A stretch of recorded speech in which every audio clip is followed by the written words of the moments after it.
La dinámica que vamos a utilizar en este momento, una exposición, primero interviene el doctor Jesús, 20 minutos, luego tenemos 10 minutos de preguntas, seguimos así, 20 minutos de intervención y 10 de preguntas. De modo que al final nos sobren unos minutos y si hay más preguntas, pues las hacemos. Sí, porque si dejamos al final de pronto no nos queda, ya llevamos, por ejemplo, 10 minutos agotados. Bien, esa es la dinámica entonces de nuestro panel. Va a iniciar entonces el profesor Jesús Carrasquilla. Me permito entonces presentarlos, darles ante todo las gracias a los tres de una vez por haber aceptado nuestra invitación. Bienvenidos a esta su casa que es la Javeriana y mucho más la casa de Oscar, que es nuestro anfitrión. Gracias. Este panel está organizado por el Campo de Teología y Cultura, que corresponde a la unidad académica del Centro de Formación Teológica de la Facultad de Teología.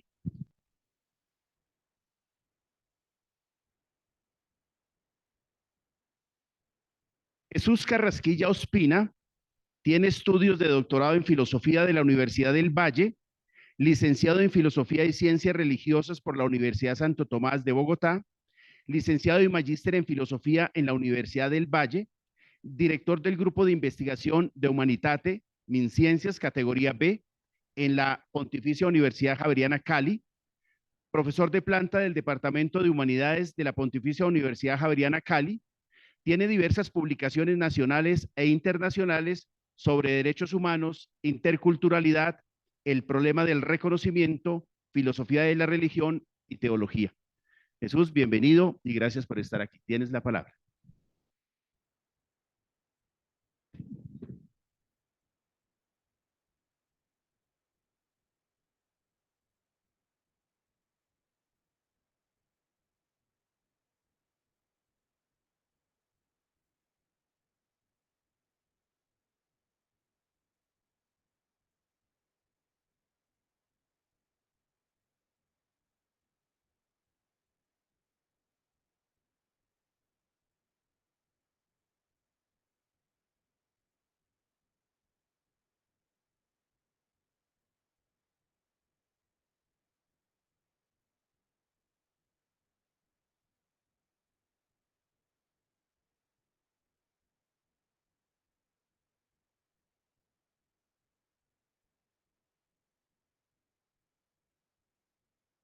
Las cosas.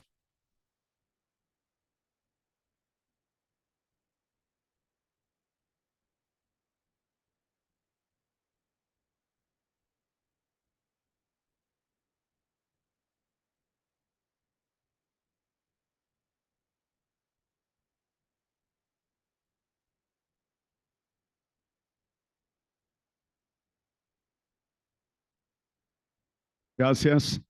Bueno, ahora sí. Bueno.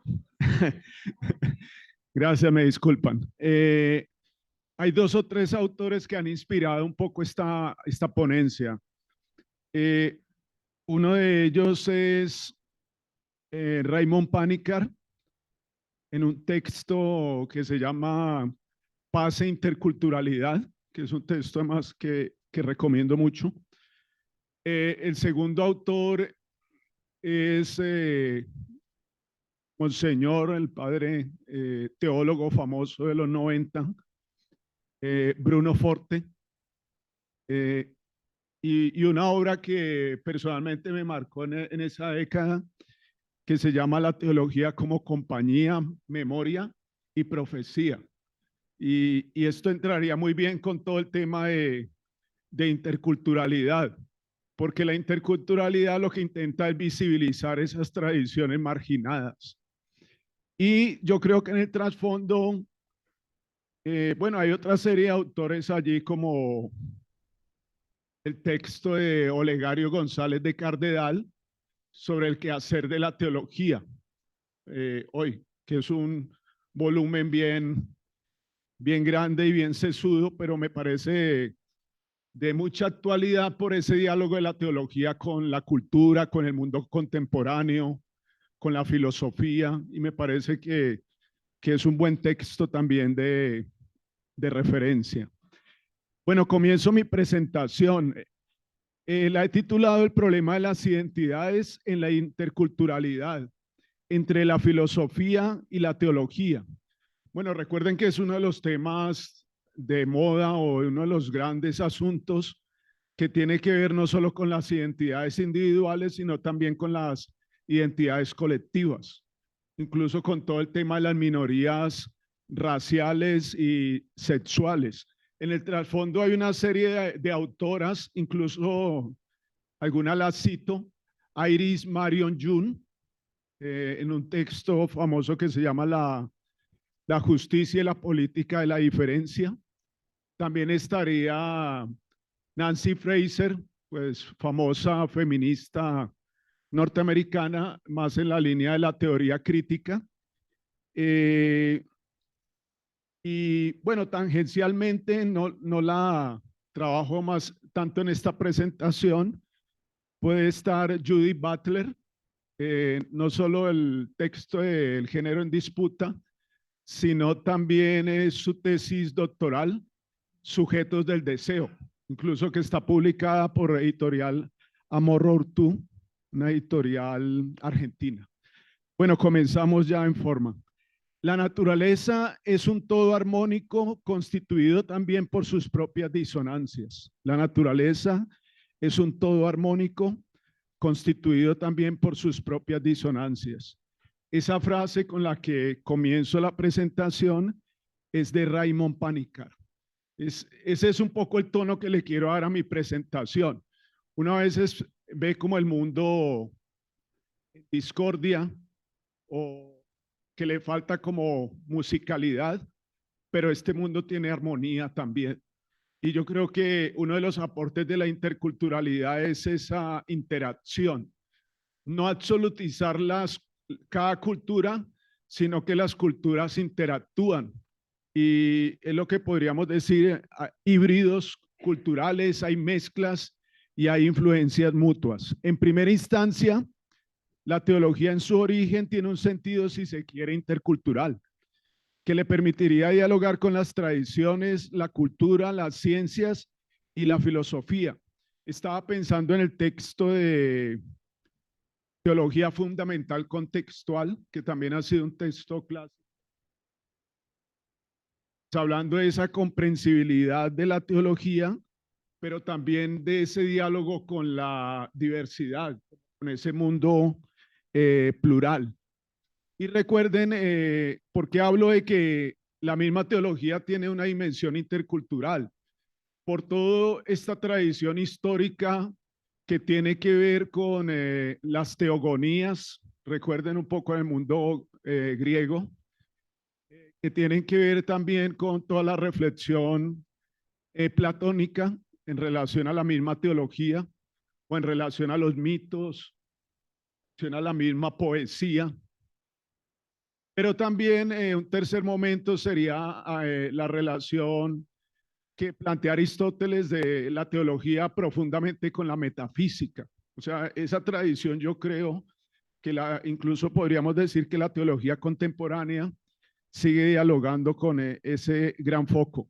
En segunda instancia, lo intercultural estaría dado en que quiere dignificar lo humano en toda cultura, pensar el presente de una manera esperanzadora y poder así actuar con cierto profetismo que involucre la memoria y la comunidad. Y aquí viene nuevamente a estar presente Bruno Forte, pues con el texto que ya había mencionado.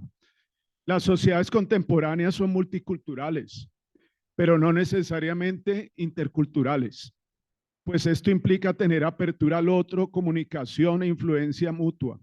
Esta presentación tiene tres momentos claves: la identidad y la diferencia en relación con la interculturalidad; dos, presupuestos para comprender la interculturalidad y algunas actitudes en el mundo de hoy; y tres, desafíos que entraña la interculturalidad para la teología y a la vez los desafíos de la teología a la interculturalidad en perspectiva de Bruno Forte. Voy a pasar un poco rápidamente por algunos apartados. No voy a tratar de no leer toda la presentación, pues para estar dentro de los tiempos que el profe Gabriel pues ha establecido. Y podemos dejar para el momento de las preguntas, pues ya entrar en mayor profundidad en ciertos aspectos. Uno, el problema de la identidad, la diferencia en relación con el diálogo intercultural. Uno de los grandes temas de nuestro tiempo es el de la identidad y la diferencia.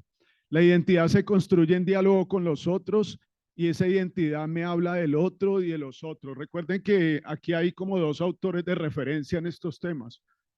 Uno es Charles Taylor en su política del reconocimiento, en donde el reconocimiento no es una cortesía, sino derecho, podríamos decir, o se reclama que por lo menos se sea reconocido de otra manera. Y eso implica un acto de justicia. Y recuerden pues que Taylor tiene una tradición muy rica a nivel hermenéutico, a nivel político, incluso es uno de los más reputados especialistas en la obra de Hegel. Y de pronto para el debate, ahora para las preguntas, además recomiendo una obra que el profesor, que en paz descanse, Guillermo Hoyo recomendaba en algunos momentos que estuvo en varias, como jurado de tesis doctorales en Cali, en la Universidad del Valle, donde tuvimos la fortuna de contar con él, y recomendaba el texto de Taylor, La Edad Secular, que es un texto de 2 volúmenes en editorial Gediza, y es curioso en donde habla de las identidades volátiles, porque ese es uno de los grandes temas de él también. Recuerden la obra de Taylor del 89, me parece que es Fuentes del Yo. Es un libro que todavía, yo creo, a nivel filosófico, y eso tiene consecuencias en el ámbito religioso y yo diría teológico también, no se ha valorado suficientemente por la crítica al liberalismo que hay allí. El subtítulo del libro es Construcción de la Identidad Moderna. O sea, si quiere uno más temas sobre la identidad, está allí. Y el segundo texto que quiero señalar es de Axel Honneth, que es un autor que he estado trabajando por el tema del doctorado, que se llama La lucha por el reconocimiento, por una gramática moral de los conflictos sociales. Es un Taylor allí que reconstruye a Hegel, pero también es un Taylor que dialoga con la psicología social, incluso con el psicoanálisis, Donald Winnicott y con otros personajes en esa línea. Además, la identidad se va configurando, va adquiriendo caracteres o elementos diferenciadores. La identidad y la diferencia se consolidan en individuos y grupos con el ánimo de reivindicar derechos y libertades ante los conflictos que se presentan en el mundo global. En este contexto se podría uno preguntar, ¿cuáles son los principios, valores y convicciones que deben prevalecer en un mundo pluralista? Aquí entran en juego dimensiones culturales, diferencias, dimensiones políticas, la ciudadanía. Recuerden que pues, uno de los temas también del mundo actual es todo ese tema del republicanismo.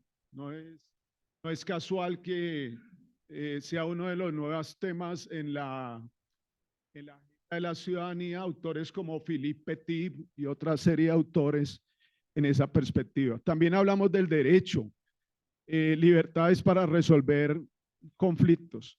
Y aquí hay una pregunta que adiciono. ¿Quién es el otro? ¿Mi prójimo? ¿Mi semejante? ¿Mi adversario? ¿Mi enemigo? ¿O cuál es su estatus frente a mí? Este ideario nos acompaña desde las narraciones bíblicas hasta lo que nos dice la historia, la antropología, la sociología. Pregunta a Dios, recordando un poco el texto de la Biblia, ¿dónde está tu hermano? ¿Soy acaso guardián de mi hermano?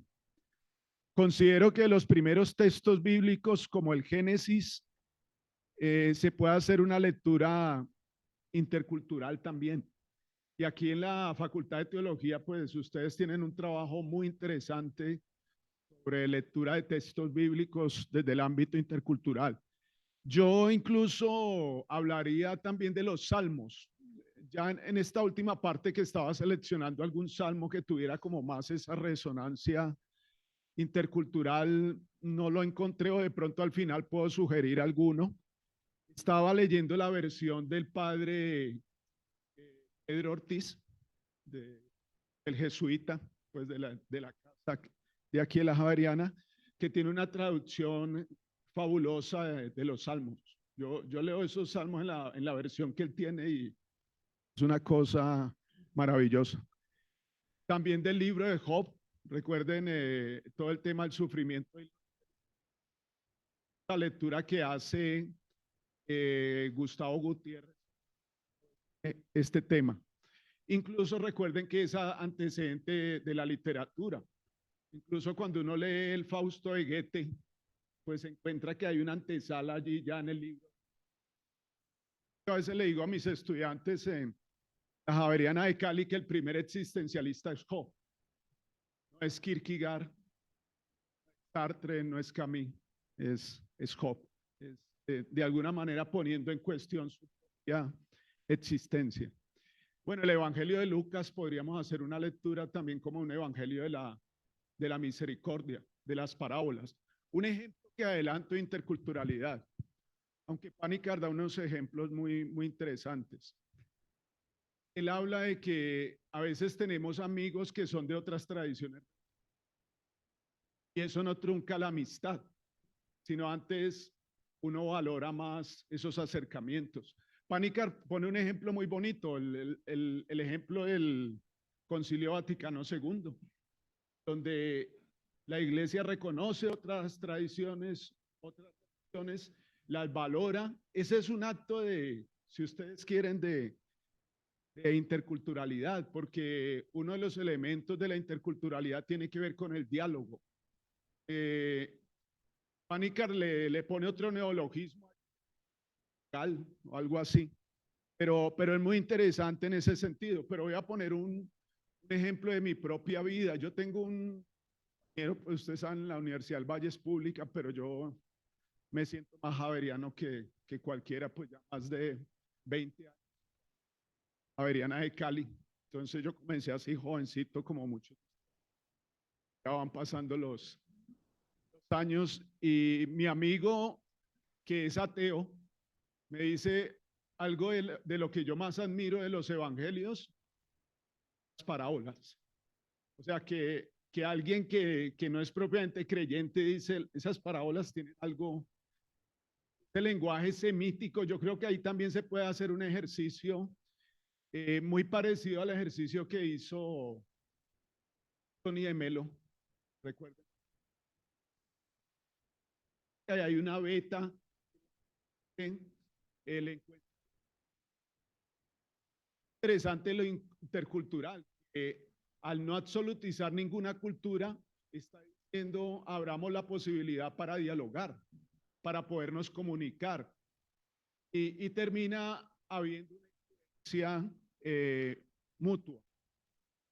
Y aquí paso a un autor para como ir cerrando un poco este primer apartado. A veces estoy utilizando autores que no son. Por esa Amartya Sen. Un texto que se llama Identidad y Violencia. Incluso tiene un capítulo interesante para comprender la identidad. Voy a citar, ya por cuestiones de tiempo, uno de los párrafos de Amartya Sen. Dice, por consiguiente, las responsabilidades de elegir y de razonar son esenciales para llevar una vida humana. Por el contrario, se fomenta la violencia cuando se cultiva el sentimiento de que tenemos una identidad supuestamente única, inevitable, con frecuencia beligerante, que aparentemente nos exige mucho, a veces cosas muy desagradables. La imposición de una identidad supuestamente única es a menudo un componente básico del arte marcial, de fomentar el enfrentamiento sectario. Es un Amartya Sen que está dialogando de todas maneras con su tradición también. Recuerden que él es de la India, pero su formación es en Inglaterra. Bueno, paso rápidamente al segundo apartado y menciono algo del tercero porque el tiempo se me acabó. Lo que menciona el segundo momento, yo pensaba, bueno, ¿qué puedo decir? Yo vengo del Pacífico y qué puedo decir pues frente a la capital, pues que venía del petróleo. Y ahí hay un ejercicio muy interesante porque nos falta más reivindicar más nuestro Pacífico. El Petronio Álvarez, que fue uno de los fundadores, Germán Patiño, hay algo intercultural más allá de la industria cultural o si eso se volvió un negocio gastronómico más allá. Pero quiero que lean un elemento. Petronio tenía una dimensión intercultural en el folclore del Pacífico, sino con es otro nivel en alguien que era un maquinista, pues para la época,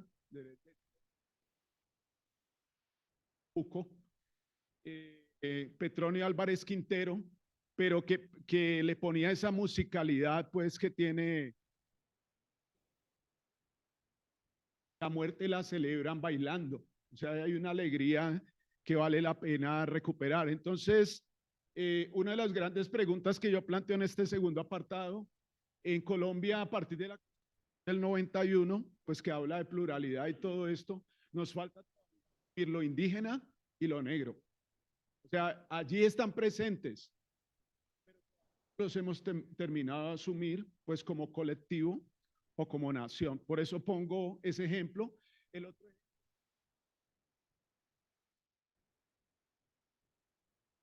que no fue tan renombrado Zapata Olivella cuando es un gran escritor, pues porque le tocaba competir en los premios con Mario Vargas Llosa. Entonces, la cosa era como complicada.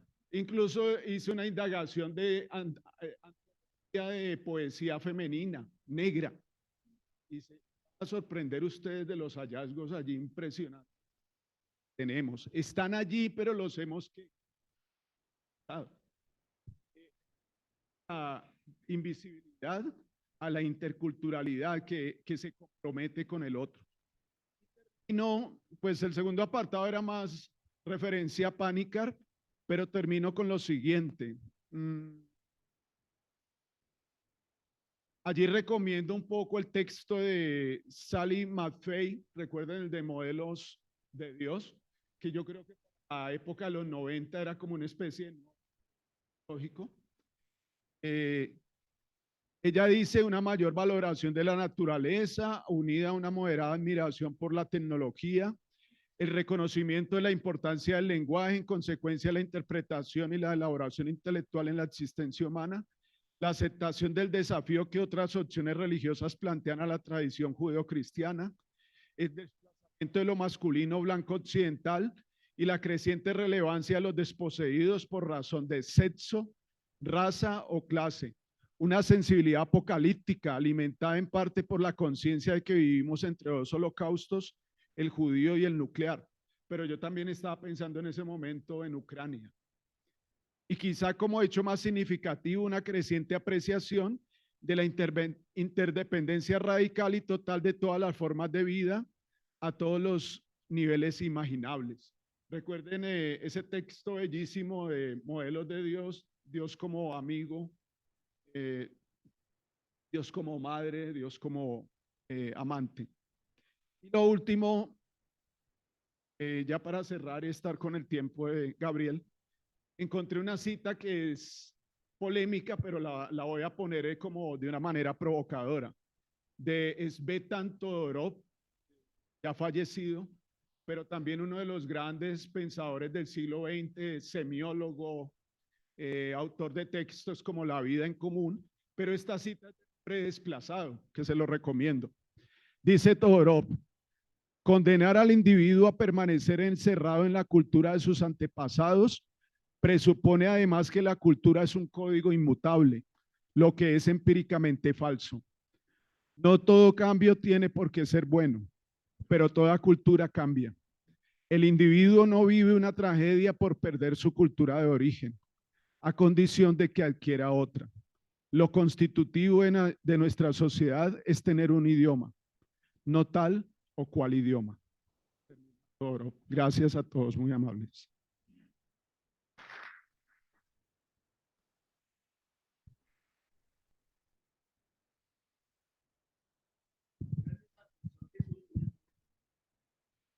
Para quien quiera hay papelitos, pero quien no, el micrófono.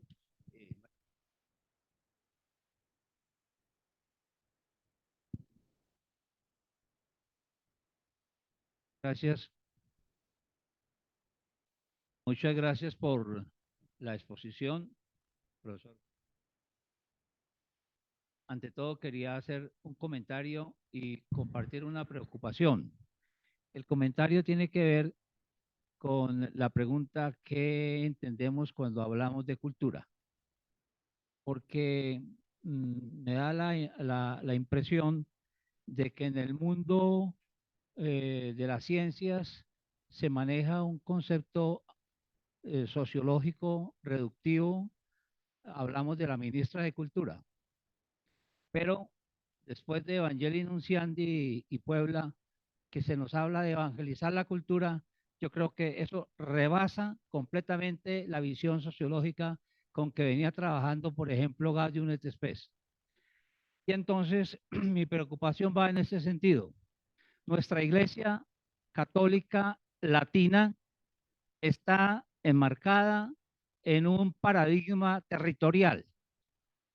Nuestra iglesia católica oriental está enmarcada en un paradigma cultural. Yo he tratado de entender cómo uno de los factores que posibilitan el crecimiento y la atención de las comunidades eh, reformadas es que ellas se construyen con base en la cultura. No les importa dónde está la iglesia física. La iglesia está donde está la comunión de cultura. Cosa distinta para el párroco nuestro que le dice hasta acá son los matrimonios, hasta acá son los entierros, porque estamos enmarcados en una estructura territorial, no cultural. Y para mí, ahora que se habla de sinodalidad, veo que esta es una tremenda dificultad y es un conflicto si no lo superamos.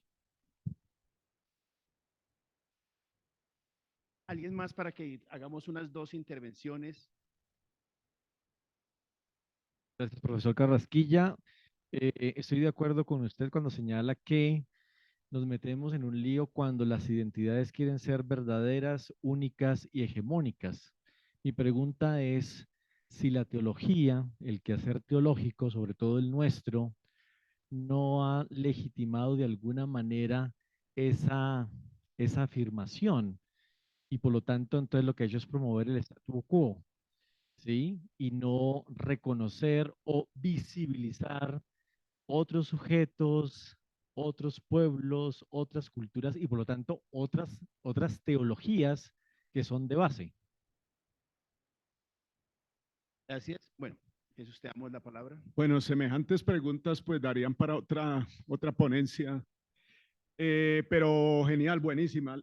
La primera, yo creo que sí, poco lo que habló el padre Parra, eh, habría que pensar más las comunidades en términos de participación, de circularidad, no tanto en el sentido de pronto territorial. Allí hay otros temas, si ustedes de poder, que no voy a tanto en esa parte, pero yo creo que sí hay una actitud interesante en el cristianismo y es una actitud de servicio. O sea, esa opción es una opción fundamental. Ese sería como un primer punto. Estamos dispuestos, recuerden incluso el cristianismo en el tema judeocristianismo, incluso en el tema de derechos humanos. La categoría de hijos de Dios nos permite una igualdad de todos. Tenemos un padre, somos hijos, entre nosotros somos hermanos, Recuerden que eso para el mundo antiguo, el mundo griego que tenía esclavos, en donde incluso el mundo romano de plebeyos, etcétera, que a veces identificaban con el pueblo. Entonces yo haría la pregunta, bueno, ¿realmente quién es el pueblo? ¿Y quién se siente partícipe de eso? Solo dejaría allí un desafío y termino de responder esa pregunta. El desafío es mostrar una iglesia más joven, pues en el sentido de pues que los jóvenes estén allí más visibles. Y diría, el problema es cultural y no a la vez, porque Pánica nos da una pista, dice, el problema es del ser humano. O sea, el problema sí pasa por la cultura, pero es que el ser humano tiene como un elemento de universalidad. Por eso, y voy a tener un autor pues que manejo, que es Hobbes, Thomas Hobbes, en el Leviatán dice, aprende a leerte a ti mismo. Es a ti mismo estás leyendo la humanidad. O sea, la cultura nos sirve de mediación, pero tampoco la cultura se puede absolutizar, pero por eso Panikkar habla como de dialogar con la humanidad. Es posible dialogar con otras tradiciones y aprender de esas otras tradiciones. Allí tiene que haber un ambiente de ¿qué? De apertura. Bueno, y la segunda pregunta en relación a... bueno, ¿me recuerdas, José Luis, lo último? Es que me perdí un poco por la primera. Ya.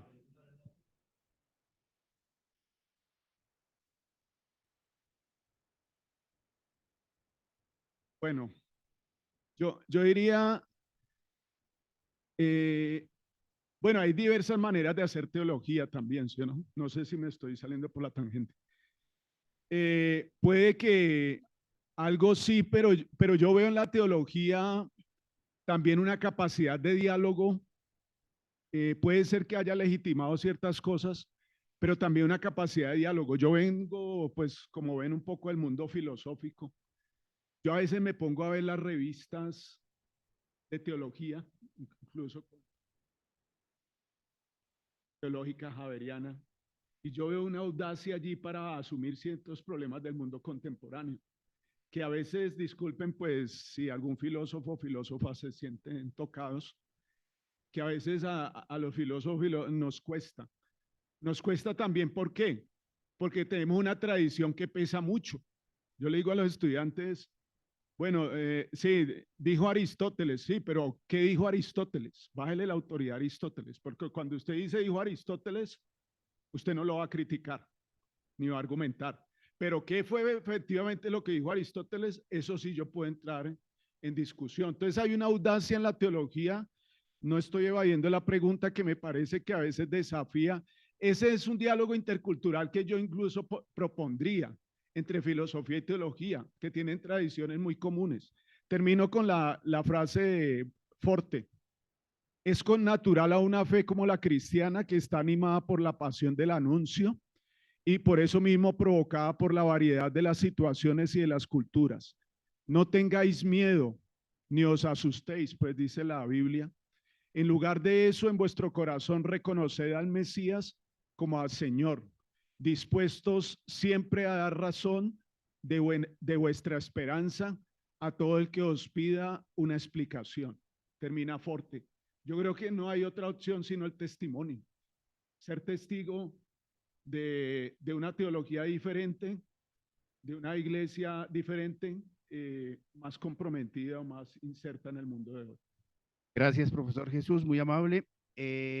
Presento entonces al profesor Juan Manuel Torres Serrano, licenciado en Educación con especialidad en Estudios Religiosos, Universidad de La Salle, Bogotá, magíster en Teología, Pontificia Universidad Javeriana, doctor en Teología, Universidad de Laval, Quebec, Canadá, candidato al doctorado en Teología Práctica, también de la Universidad de Canadá, Quebec, profesor titular de la Universidad de La Salle, Bogotá, profesor del doctorado en Educación y Sociedad, Universidad de La Salle, profesor titular de la Universidad de La Salle.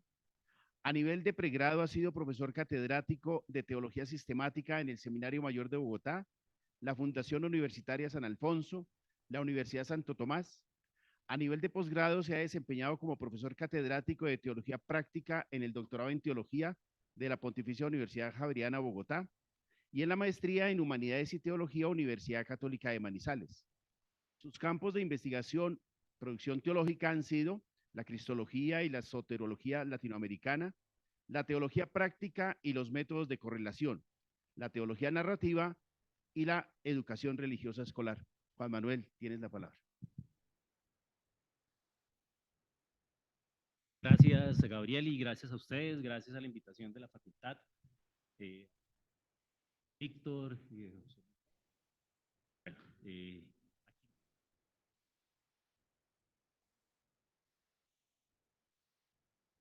voy a leer, qué pena, ahí me toca leer porque yo soy un poco disperso en algunas cuestiones. Va a ser muy juicioso con los 22 puntos que hay. Yo he denominado esta ponencia como esta intervención, no sé si escuchan bien, ¿sí? La crisis de los grandes relatos, la narración como posibilidad para hablar sobre Dios, decir Dios o practicar a Dios, hay un paréntesis, desde el grito y el clamor. Entonces, yo deseo iniciar esta intervención acompañando dos categorías, dos conceptos que ahí abordaré en esta presentación, que es el fin y la crisis de los metarrelatos y el lenguaje oracional, el lenguaje del grito y del clamor, a través de estas dos obras artísticas. La que se encuentra al lado izquierdo, derecha de ustedes, es el Cristo de Milnold. El Cristo de Milnold es también, como lo dice el profeta León Felipe, el niño judío que esperaba a que abrieran los hornos crematorios. Por lo tanto, hay una sensibilidad plenamente allí contemporánea, vinculada a los ahogados silenciosos de ese Mare Nostrum, ¿no? De todos los que nos interrogan en silencio. Hay una apofáctica y profética. Y la segunda, que ustedes encuentran a la derecha, es el Angelus, el ángel de la historia de Paul Klee, interpretado por Walter Benjamin, ¿cierto? Y es el ángel de la historia que debe tener un aspecto así, esa es la interpretación de Benjamin, ¿no? Y en la cara de ese ángel está vuelta hacia el pasado, donde nosotros vemos la apariencia de una cadena de acontecimientos. Él ve una única catástrofe que sin cesar acumula bajo sus pies montañas de escombros. ¿Te gustaría parar durante un momento para despertar a los muertos y para recomponer lo que ha sido aplastado? Pero una tormenta que llega del paraíso se ha enredado en sus alas y es tan fuerte que el ángel ya no las puede cerrar. Esa tormenta, dice Benjamin, es lo que llamamos progreso. La posmodernidad, esto es un tema muy vasto, pero la posmodernidad ha sido comprendida por el sociólogo y filósofo francés Jean-François Lyotard como una condición, como un estado de la cultura proveniente de cambios que desde el siglo XIX han transformado el actuar y pensar de la ciencia, el arte, la política y el quehacer humano. Para Lyotard, estas transformaciones se deben a una crisis. Algunos hablan de fin, otros hablan de crisis, hablan de declive, en fin, el eclipse de los meta o los grandes relatos. Relatos que son discursos a partir de los cuales, es muy de Lyotard, se ha valorado la verdad a partir de condiciones en las que los sujetos validan y legitiman grandes relatos, ¿no? El capitalismo, el cristianismo, el marxismo, la ilustración, son metarrelatos que Lyotard considera han llegado a su fin. Y por lo tanto ahí se constituye y se construye una subjetividad particular. Yo creo que es una subjetividad que interpela progresivamente la teología, sin duda teniendo en cuenta los contextos. En este sentido, una de las características de la condición postmoderna es la emancipación de los grandes relatos. Hay un déficit de legitimación discursiva y un déficit de legitimación de los discursos lingüísticos. Esto nos remite a una gran pregunta allí que seguramente ahora abordaremos en el tiempo que tenemos. Es imposible entrar en los grandes debates de la crisis de los metarrelatos que han sido pensadas desde Rorty, Bátimo, Lyotard, ¿cierto? Pues aquí no hay una distinción filosófica porque hay unas minucias ¿sí? al respecto, pero realmente lo que buscamos aquí a partir de ese fin de los grandes relatos es poder reflexionar la episteme propia del relato bíblico. Y eso muy en la línea de Foucaultiana, ¿cierto? De Michel Foucault, que la episteme son condiciones de posibilidad de producción de un saber. solamente las epistemologías como saberes producidos, sino condiciones de posibilidad. Y yo recupero que hay una episteme propia del relato bíblico y que se desarrolla a través de dos premisas fundamentales que aquí trabajaremos, y es que el relato es una estructura fundamental de la teología. Tiene función pedagógica y catequética, pero epistemológica y epistémica fundamentalmente. Y eso no es nuevo, ¿no? Es decir, esto que estoy diciendo no es nuevo. Lo hemos mirado desde los giros de la teología contemporánea, hermenéuticas, políticas, antropológicas, y las rupturas, por lo tanto, epistémicas en el siglo XX. Y la segunda premisa es que el relato bíblico autoriza el grito del sufrimiento. Por lo tanto, conlleva a considerar que el discurso sobre Dios deriva, eso es muy metziano, deriva de la interpelación de Dios y procede del lenguaje oracional. La teología ha estado constituida, al menos en el texto de la fe y de la revelación y la teología de Edward Schillebeeckx, por tres lenguajes: el lenguaje de la fe, el lenguaje de la revelación y el lenguaje de la teología, ¿no? En las funciones que Schillebeeckx, en el texto de la revelación y la teología, presenta la función positiva, especulativa, práctica, y yo añadiría allí, muy en la línea también de la teóloga protestante Isabel Parmentier, una función crítica, ¿no? Revisa y vigila epistémicamente el discurso que se produce sobre Dios a través del lenguaje y las experiencias y las prácticas. Entonces, rápidamente, wow, se me paró esto. Bueno, primera consideración: la crisis de los grandes relatos. No vamos a entrar en detalles porque aquí hay filósofos, en fin, etcétera, ¿cierto? Entonces, primero, abordar la cuestión de la teología y la posmodernidad es un campo vastísimo y complejo, ¿no? Esto debido a que hay diversas y dispersas y eclécticas y no sistematizables comprensiones de posmodernidad. Y también de diferentes campos y epistemologías teológicas en juego. Teología y posmodernidad, bueno, entonces hemos hecho unas opciones. El teólogo mexicano Daniel Chiqueta dice que precisamente el prefijo pos, si hace alusión a la superación de la modernidad, hay que especificar a qué modernidad. Algunos hablan que no estamos en la posmodernidad, sino en la ultra posmodernidad, ¿no? Yves Lambert, el sociólogo francés, dice que, por lo tanto, pues los procesos de secularización son también procesos de secularización política, ¿cierto? La desmitificación, la desmetafisización de la política. Política sin movimientos políticos, política sin esencias, política sin sustancias, política en las crisis de los caudillos, de la izquierda, de la derecha, en fin, ¿no? Parece que hay un escenario allí de incertidumbre epistémica, ¿no? La crisis de la ciencia producto de una incertidumbre que es bastante interpelante. Entonces, dice Chiquete, ese teólogo mexicano, que hay que, pues, renunciar a una definición, ¿no? Y él lo que dice es: enmarquémosla en unos conjuntos de condiciones y situaciones que surgen de procesos. Y a mí me parece muy interesante eso, ¿no? Para no decir que entonces todo es posmoderno, ¿no? ¿Cierto? Gente que dice que lo de posmoderno viene lo postestructuralista y que ahí se acabó todo. Se llama post-teología, dicen algunos, ¿no? Así como hay post-secularismo, hay post-teología. No post-metafísica, sino ya se metieron con la teología. Es decir, le están dando alguna cuestión, ahí una patadita a la lonchera. Muy bien. Entonces, esto no dice el texto, ¿no? Pues no se preocupe que el texto no dice eso. Padre Víctor, no se preocupe tampoco. Padre Víctor ríe. Bueno, yo por eso, el texto me convoca. Entonces, segunda, una siguiente consideración. Para Lyotard, entonces, en su texto de la condición posmoderna, el pensamiento y la acción de la modernidad han sido determinadas por el concepto de progreso, que proviene de la Aufklärung, de la ilustración, ¿cierto? De ese grito kantiano de qué es la ilustración. Y por lo tanto, de la certitud que el desarrollo del saber, la tecnología y la libertad contribuyen al conjunto de la humanidad. Y el ángel de la historia. Grandes relatos sobre los cuales se organizaron los acontecimientos y se inscriben allí entonces en un proceso que termina en un telos, que es la liberación de una humanidad entera, ¿cierto? El marxismo. Y desde la perspectiva de Lyotard, estos grandes relatos son narraciones. Y la narración aquí tiene una función de legitimación institucional, de prácticas, legislativa, ética, epistemológica. Y tiene una pretensión de homogeneizar la totalidad de la historia.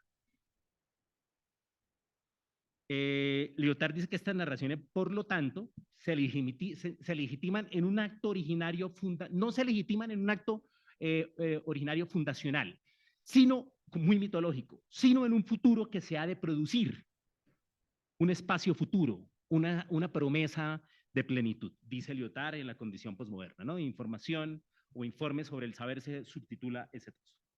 Entonces, por lo tanto, en este sentido, una de las características de la posmodernidad es que el sujeto no interpreta un destino colectivamente, desde paradigmas que daban sentido a la historia, ¿no? Una filosofía de la historia que está en juego, ¿no? Aquí. Se establece entonces una incredulidad frente a los metarrelatos. No han sido cumplidos, ¿no? Lyotard dice que Auschwitz podría ser tomado como un nombre paradigmático para la no realización trágica de la modernidad. Shoah sería, por lo tanto, condición epistémica y ontológica, teológica, ¿no? Eso ¿cómo hablar de Dios después de Auschwitz? Decía, ¿cierto? Algunos teólogos, bueno, mi tesis doctoral es sobre el pueblo crucificado en John Sobrino y la soteriología histórica en John, y aparece entonces cómo hablar de Dios no después de Auschwitz, sino durante Auschwitz. 10 minutos. Voy a tratar aquí de avanzar, porque voy en el quinto y son 20, pero ahí voy bien. Entonces, en la línea de Lyotard, lo posmoderno es un estado de la cultura, ¿cierto? No es temporal, es espacial, por eso tiene raíces artísticas, ¿cierto? Arquitectónicas, y ahí eclipsan en ese estado de la cultura los universales, ¿no? De juicio. Los juegos de lenguaje se diversifican, hay unas negociaciones lingüísticas, ¿no? Se compite entre ellos, se pierden legitimidades definitivas, ¿no? Los relatos estallan, eclatan, ¿sí? Molotov, ¿no? En elementos lingüísticos heterogéneos.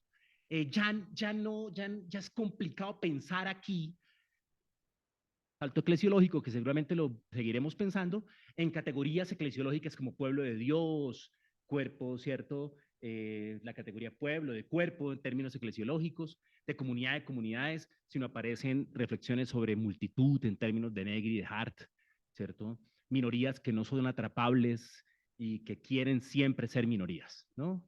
En el texto del imperio de Negri y de Hart. Entonces, hay una consideración de se deslegitiman racionalidades totalizadoras. Uno, se deconstruye el cogito y por lo tanto la utopía de la unidad. Gran pregunta, ¿no? Nosotros que hablamos de comunidades, hay una utopía descomunitarizada. Se destotaliza el mundo moderno y eso lleva a nuevas epistemes.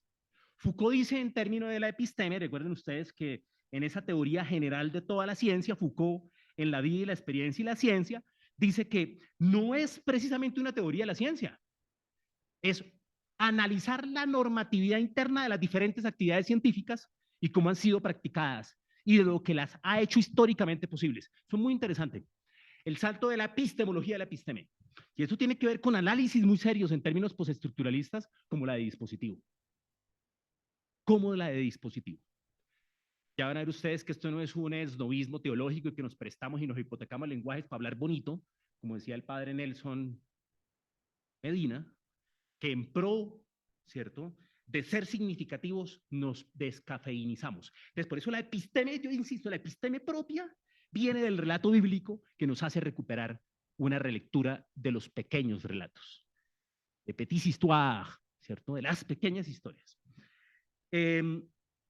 Entonces, de los grandes relatos a las pequeñas historias, indecibles, invisibles, contradictorias, indóciles, resistentes, disruptivas, adjetivícela ahí, de ahí para adelante, ¿cierto? Donde las oposiciones binarias que rigen Occidente se eclipsan, ¿no? Derridiano el asunto, Jacques Derrida, sujeto, objeto, apariencia, realidad, voz, escritura, ¿cierto?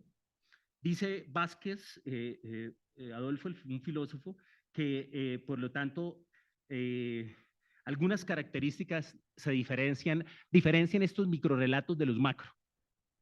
De los micro a los macro. Nosotros tenemos pequeñas historias, historias de salir, tenemos una historia de salvación hecha por pequeñas historias, microrelatos.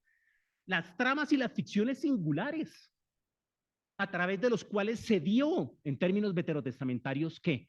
Una racionalidad hermenéutica subsidiaria. Eso que le pasaba a unos, nos pasaba a todos. empatía narrativa, ¿cierto? ¿Producto de qué?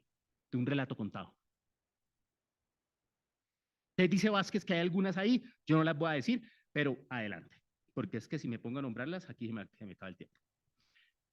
Entonces, bueno, esa crisis de los metarrelatos conduce a preguntas como las que estaban planteadas allí en lo que yo les propuse, ¿no? ¿Cómo hablar de Dios cuando las pretensiones de verdad y universalidad han llegado a su fin? ¿La teología como lenguaje sobre Dios renuncia a considerarlo como fundamento único? ¿No? Gianni Bátimo, en Creer que se cree, dice que entonces ya no es fundamento último, sino hay que considerarlo como acontecimiento. Lenguaje evenencial, también que reconstruye y resignifica el lenguaje de la historia. Ahí hay unas preguntas, ¿no? Lo audible e inteligible hoy del decir de Dios, si el fin de los metarrelatos es el fin de una crisis de un tipo de teología, si el metarrelato cristiano está en crisis, ¿qué es lo que está en crisis? El Dios de la revelación, el Dios de los filósofos, el Dios de las propiedades metafísicas, ¿cierto? El cristianismo religioso de Bonhoeffer, cuando le preguntan que cómo hablar de Dios en el mundo adulto, y el hombre dice, no, un cristianismo religioso, hay que hablar del Dios de la revelación, no de la religión, ¿cierto? Bueno, toda la teología dialéctica bartiana que lo atraviesa, cómo hablar de Dios no desde los ovnis, sino desde el silencio, de la teología natural, como paso a la teología crucis, del Deus absconditus, de la teología negativa, una pastoral de la concentración, decía Philippe Levac, ¿no? el teólogo franciscano, el teólogo jesuita, que de la pastoral de la concentración a la pastoral del engendramiento. Paulo Suez, en Teología de la Misión, con un ejemplo hermoso, dice que hay que pasar de el cazador que sale a cazar la mariposa porque se posa en el jardín, a la mariposa que se posa en el jardín por su belleza. Una pastoral de reclutamiento a una pastoral del enfantement, ¿cierto? Dice Gilles Gauthier, el teólogo canadiense especialista en la recepción del Concilio Vaticano II. Bueno, hay otras cosas que estarán en el texto que se lo pasaremos a José Luis. ¿Me quedan 4 minutos? Bueno, ¿no me regala 2? 2. A eso le regalaron 3, ¿cierto? A mí regálenme 2.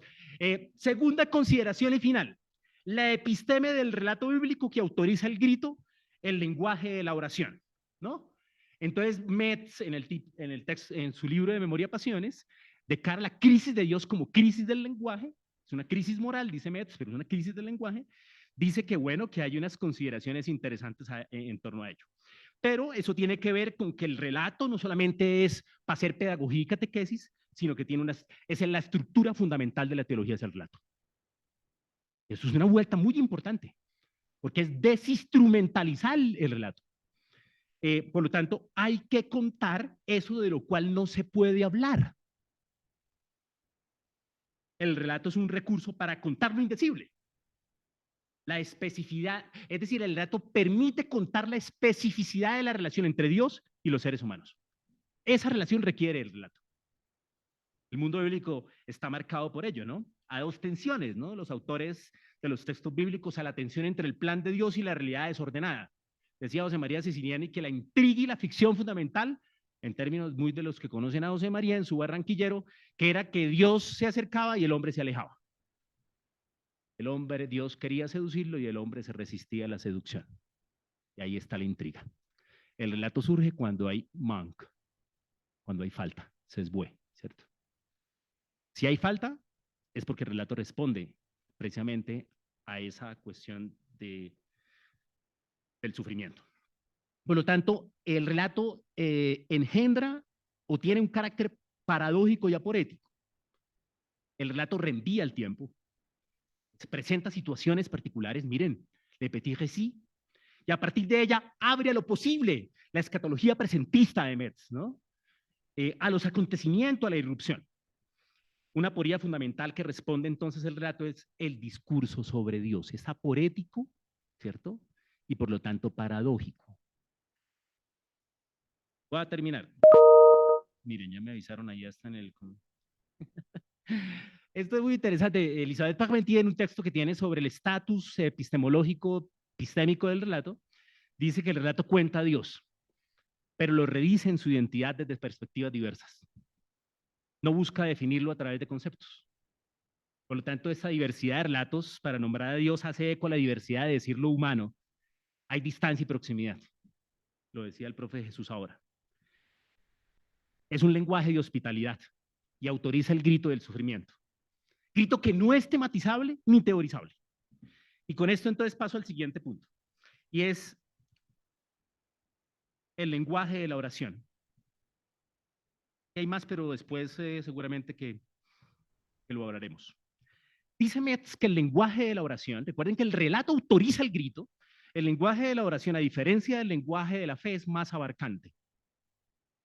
No es universalizable, pero sí es universal. Porque el universal también tiene en cuenta lo que no es todo. Dime dónde está Dios y te doy una manzana, dime dónde no está y te doy dos. En él también se puede decir lo que no se cree, dice Metz. Orar como queja silenciosa, callado lamento. Un orar, esto es muy interesante, que ensancha el espacio divino. Lenguaje que se oye y se experimenta cuando se da salida a la apresurada codificación, ¿cierto? A la categorización eclesiológica y teológica del discurso sobre Dios. Entonces, finalmente, en ese contexto, Metz afirma que eh, el lenguaje racional es un lenguaje que se ha acumulado a lo largo de la historia de la humanidad. Es un documento impresionante y conmovedor, es el lenguaje del humano frente al sufrimiento. Y esto se evidencia en las tradiciones bíblicas. Lo que decía, esto no es esnovismo, ¿cierto? Hace parte de la episteme del relato bíblico. El lenguaje del humano y del sufrimiento y de crisis tiene grito, júbilo, lamento, canto, duda, aflicción y muchas veces enmudecimiento.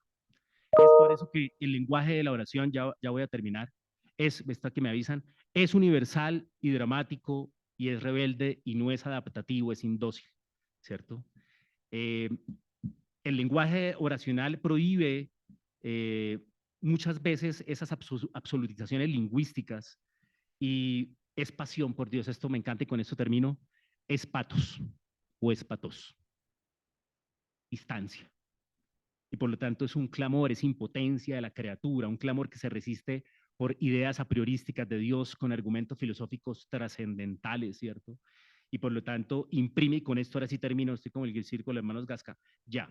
Este clamor imprime un sello al lenguaje teológico. Dice Metz que por lo tanto ese lenguaje de la oración subraya el fracaso de dos modelos, el hermenéutico, de la comunicación, el discurso, y el del lenguaje conversacional. No dan cuenta del lenguaje oracional. Lo que está en juego es la trascendencia bíblica, ¿cierto? Del patos de la distancia, dice Metz. De una trascendencia hacia abajo, hacia el lugar donde emerge el grito desde lo hondo. Y finalmente, ahora sí, el lenguaje de las oraciones, el lenguaje de las oraciones, deja que Dios sea Dios. Muy raneriano, ¿eh? Deja que Dios sea Dios. Para saber de añoranza, es un saber de añoranza, una escatología está presente allí. La teología configurada por ese lenguaje de la oración debe contar con un Dios que no se acomoda, que conduce a la conciencia, un Dios que hace clamar, incluso enmudecer, y la experiencia con el lenguaje oracional es experiencia de sufrimiento en razón de Dios, en el que se reúnen experiencias de sufrimiento, salvándolas del olvido y de la desesperación. Gracias.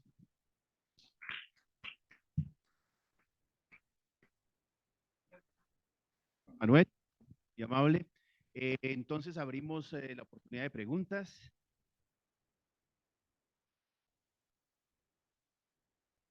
Profe Juan Manuel. Sí, Juan Manuel. sí señora. Bien, ¿se escucha? Escucha, sí.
Hacer otra ponencia. Digamos que la primera remite, yo no sé, pues son preguntas bastante complejas, digamos que aquí hablando desde el micrófono, pues todo aguanta, pero yo creo que si hay una revisión de la, o al menos de la ontoteología clásica, la ontología a partir de la ontología débil, ¿cierto? Eh, y eso merece una reflexión en torno a las condiciones mismas de producción del sujeto. ¿Sí? Adolfo Guéchet, en Pensar a Dios, precisamente nos convoca a una reflexión y a un discernimiento, ¿no? Christophe Theobald dice que hay que pasar, por lo tanto, de una teología de muchos argumentos, aunque no es la crítica a la argumentación teológica. La argumentación teológica está fundada en la estructura anamnética de Israel a Atenas, de Atenas a Israel, Habermas, ¿cierto? Y yo sí creo que nos debemos una reflexión seria en torno a la ontología. ¿Sí? El fin de la metafísica, sin duda, de una metafísica, no es el fin de la metafísica, de una comprensión de ser, pero creo que hay una reflexión seria en términos antropológicos, ontológicos, de las mediaciones socioanalíticas, ¿no? Que tenemos disponibles como teólogos, de ese despertar del sueño de inhumanidad, ¿no? Entonces, sí, yo creo que nos merecemos la consideración del cogito, ¿no? Las vueltas o los giros de la teología contemporánea, el texto de Rosino Ghibellini, ¿cierto? De teología en el siglo XX, panorama de la teología en el siglo XX, dice que hay que tomarse muy en serio esos giros y esas rupturas epistémicas. ¿No? La antropológica trascendental, la política, la hermenéutica, la sociolingüística. Entonces sí nos debemos una reflexión epistémica del asunto. Por eso yo decía que el del lenguaje de la revelación al lenguaje de la oración implica revisiones epistémicas, ontológicas. Yo creo que así, teorizable, ¿no? Teorizable. Y la segunda, que tú me dices, sí, recuerdan que es moderno, que es moderno, hay gente más premoderna y otros que dicen, no, pues yo sigo siendo moderno porque de la seguridad es vivo, ¿cierto? Entonces una cosa es pensar el lenguaje muy en la línea, ¿cierto? Que el lenguaje es, el sujeto, el ser produce un lenguaje, ¿no? Entonces viene ahí toda la reflexión postestructuralista, ¿no? Que nos pone a tambalear la arquitectura, ¿cierto? No olvidarla, atentos, no olvidarla, ¿cierto? No simplemente a descalcedonizar, ranerianamente hablando, la cristología y ya se acabó que Calcedonia, no, espérate, que hay un estudio arqueológico y genealógico para entender precisamente la relación entre sujeto, verdad y poder. Y entonces estamos realmente en unas nuevas epistemes, porque una cosa es hablar para el ombligo, entre teólogos. Yo cuando, es una experiencia que tengo, se las digo aquí rápido, cuando en la Salle, en el doctorado en educación me llamaron y me dijeron, oigo, ¿y usted es teólogo? Y yo, sí, ¿y usted qué tiene que decirle a este doctorado en educación? Es que la unión hipostática, la perioresis, ¿sí? Bueno, apúrele mano y a asumir las nuevas epistemes. Yo pienso que, y con eso termino, es una necesidad de entender cómo se configuran estos estados de la cultura, sus momentos de la historia, y por lo tanto el llamado que se nos ha hecho desde teólogos muy en la línea, por lo menos de Karl Rahner, ¿cierto? Y es, preguntémonos por la transmissio en la teología transmite, por la recepción y por la redictio. Y la redictio y la recepción son fundamentales en términos de lo que tú estás diciendo. No sé si sea moderno, por moderno, yo no sé. Tenemos muchas cosas ahí combinadas en un caleidoscopio, ¿cierto? Un poco frenético y frenético, y hay que seguir pensándola. Gracias. Muchas gracias, Juan Manuel, muy amable. Y en este tercer momento, dado que era el de casa, Oscar ha querido pues hablarnos en un tercer momento.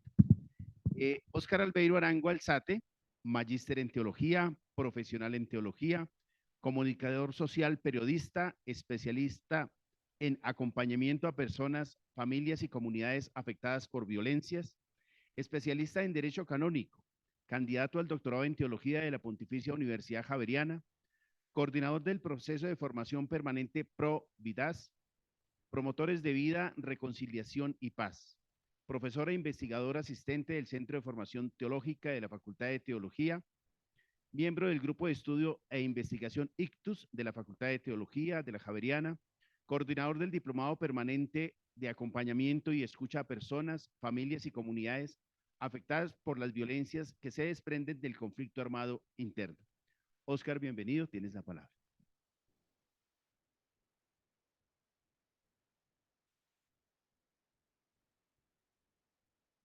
Creo que está encendido, ¿sí? Bueno. Juan Manuel, me quedaste debiendo el grito y el clamor. Y aquí quedé expectativo. Afortunadamente yo voy a hablar del regreso de ese grito del otro sufriente. Me interpela estas reflexiones, estas crisis que nos evocan como teólogos, pero que olvidamos el sujeto real, no el sujeto que nos inventamos, posmoderno, moderno o como lo queramos llamar. Sufre. Miles de seres humanos, país que padecen, que han padecido y seguirán padeciendo el horror de la violencia. Una niña en Tarazá que desde los 7 años es violada sistemáticamente por su papá. Tiene 17. De regreso al grito del otro sufriente. La comunicación que hoy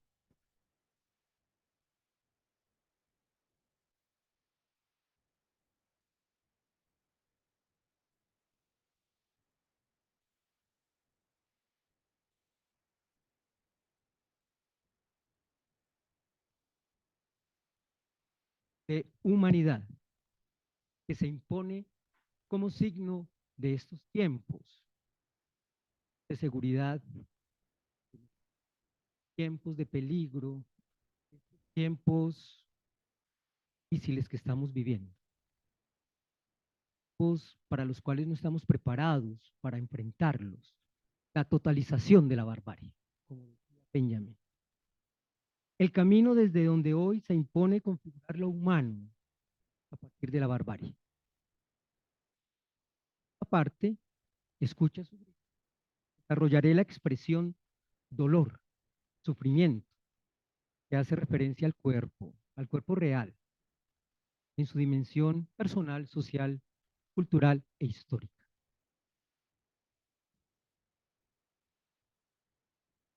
Toca, haz otro tanto. Al tiempo que el dolor personal, social y cultural se imponen, atemorizando, cerrando e imposibilitando entender lo humano, como diría Yacuría, la compasión irrumpe, afectando lo histórico como dínamo y dote para comprender nueva humanidad. Pero contempla, ese homo, esto es el hombre. Tal vez esta es la mejor traducción a la expresión ese homo, es el hombre. Y resumir la historia del mal, la maldad humana, que se traduce hoy en la presencia no de hombre torturado, sino de millones. Dados teológicamente, pueblos históricamente crucificados. La pasión, la muerte en cruz de Jesús como historia, decir, cruel, masiva. En la imagen del Ecce Homo, Jesús no es más que un ojo de humanidad. Narra el texto de Juan. Después de ser azotado, golpeado, ridiculizado como rey de los judíos, presentado por Pilato a la multitud que clama su crucifixión. El Ecce Homo viene a ratificar la presencia de esa humanidad, ya no solo despreciada, de comprender, descartada, ya no solo se desprecia y excluye. Juan dice, entonces Jesús salió fuera, la corona de espinos y el manto rojo. Pilato les dijo, mirad, esto es el modelo de humanidad. El camino desde donde configurar lo humano a partir de la barbarie. Esto es el estado humillado, fracasado, frágil, débil, merced de los poderosos, que ahora es globalizada. Jesús carga en su cuerpo con toda la barbarie, a la cual pueden llegar la humanidad. Imagen del Ecce Homo que puede acompañar de un texto evangélico.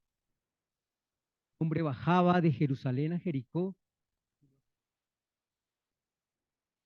quitaron la ropa, lo apalearon y se fueron. Cosas del pasado, estén presentes aquí y ahora. La figura y descripción de lo humano, ahora descartado, dar nuestros ojos, no caer en los falsos optimismos,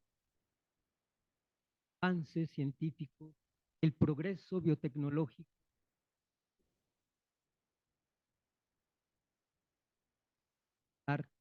lo humano. Desconocer la realidad sufriente, la de siempre, que afecta a la figura del Ecce Homo, nos viene a recordar entonces, en primer lugar, que la existencia es material y que la acción de Dios pasa por eso material para que pueda ser acción creadora, salvadora en la historia. Acción, claro, que no se agota en lo material, que nos recuerda y confirma que lo primero para Dios es la plenitud de la vida de esa humanidad sufriente, de esa humanidad descartada, para hacerla visible, para recuperar su rostro, para escuchar su grito, para poder acercarnos a los arrojados al camino de la historia como despojos. Segundo, escucha su grito. Bajo la imagen del Ecce Homo, haré referencia a 4 realidades que enfrenta el ser humano en su corporalidad. En primer lugar, al dolor en su dimensión social, en su dimensión cultural y en su dimensión histórica.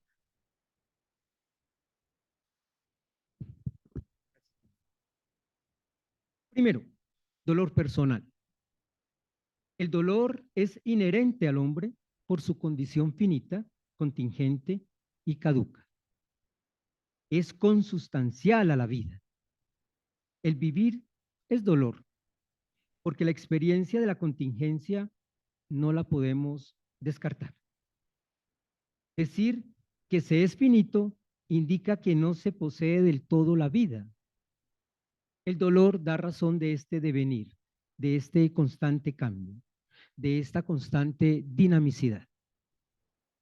El dolor da cuenta que el hombre se está muriendo y de lo que cuesta envejecer, desgastarse, morir. El hombre se aproxima constantemente a la muerte, aún sin darse cuenta de ello. En el cuerpo queda registrado como marca el padecer, como la evidencia en que cada cuerpo se experimenta la inevitable experiencia de la finitud. De esta manera, los cuerpos están marcados, cada realidad actualizada por el cuerpo. Las actualizaciones de realidad quedan en él como marcas, realmente como realidad. De igual forma, las múltiples violencias que buscan tener el control de estos cuerpos mediante el ejercicio de la barbarie. En otras palabras, el poder que tienen las violencias para colonizar y dominar cuerpos, que impide que los seres humanos puedan pensar, puedan pensarse, puedan comunicar, puedan reconocerse, puedan descansar, proyectarse, organizarse, tener y crear mecanismos de resistencia. Por ello, a una cultura del éxito y prosperidad le cuesta mucho enfrentar su propia vulnerabilidad, quizá por los estereotipos que se han creado. En ella, mostrarnos vulnerables espanta, inquieta. En esta sociedad de la prosperidad y el éxito se busca siempre la manera de maquillar, de disfrazar la fragilidad, la debilidad, la desprotección que enfrentamos. Dolor social. Ahora bien, después de presentar el dolor personal, me detendré en el dolor social, el sufrimiento, que será clave en nuestra reflexión en torno a lo vincular relacional. No se sufre por el solo hecho que la vida es finita, se sufre por tener que compartir la vida con otros, por no tener el control de la vida respecto a otros. El dolor social nace cuando se imponen ciertos tipos de relaciones, estructuras y dinámicas sociales que evidencian cómo se ha institucionalizado e historizado unas formas cotidianas de barbarie. Dolor social que se impone desde fuera a unas mayorías como la única posibilidad de construir su realidad histórica. No hay vida social que escape al sufrimiento. El hombre en su dimensión social está unido a esa condición sufriente. Las violencias y la barbarie se reciben por transmisión tradente. Aprendemos a vivir y habitar este mundo de manera humana o no, por estar en relación, por estar en emergencia frente a otros, por recibir lo que de los otros nos llega. Por ello, la necesidad de comprender ese entramado de la transmisión tradente que está afectado por el dolor social y la ibris humana. Dolor cultural. Una vez abordado aquello del dolor en el nivel personal, aquello del sufrimiento en el nivel social, me detendré en el mal, es decir, en esos marcos, en esas estructuras simbólicas desde las cuales se justifica esas prácticas de barbarie. Heredamos unos marcos referenciales que estructuran nuestra experiencia de ser y estar en la realidad. Dichos marcos ordenan, clasifican, conceptualizan, incluyen, excluyen y prescriben modos de ser, pensar y obrar. A esto es lo que yo llamo mal, dolor cultural. Los mecanismos de justificación y enmascaramiento del dolor y el sufrimiento en lo personal y social. Marcos que actúan como una gramática en la que nos movemos y que configuran los significados y sentidos construidos a través de la historia sobre las prácticas sociales en contextos determinados. Por ello, en contextos de violencia y barbarie, son una realidad permanente estos marcos, porque están al servicio de los intereses de quienes tienen el poder y el control social, político, económico y cultural. Y están encaminados a configurar, a incubar en la mente y en el corazón de las personas y comunidades la crueldad y atrocidad, como un mecanismo normal de convivencia. La destrucción como forma de vinculación social. Es lo que llamo mal histórico, que hace referencia a la dinámica de deshumanización, que actúa como una serie de patrones de pensamiento y conductas colectivas, como un relato que narra, dirige, justifica y enmascara el actuar personal y social como algo atroz, cruel e inhumano.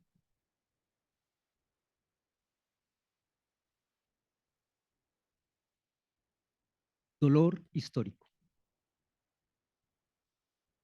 Según el sistema mundo, ahora globalizado,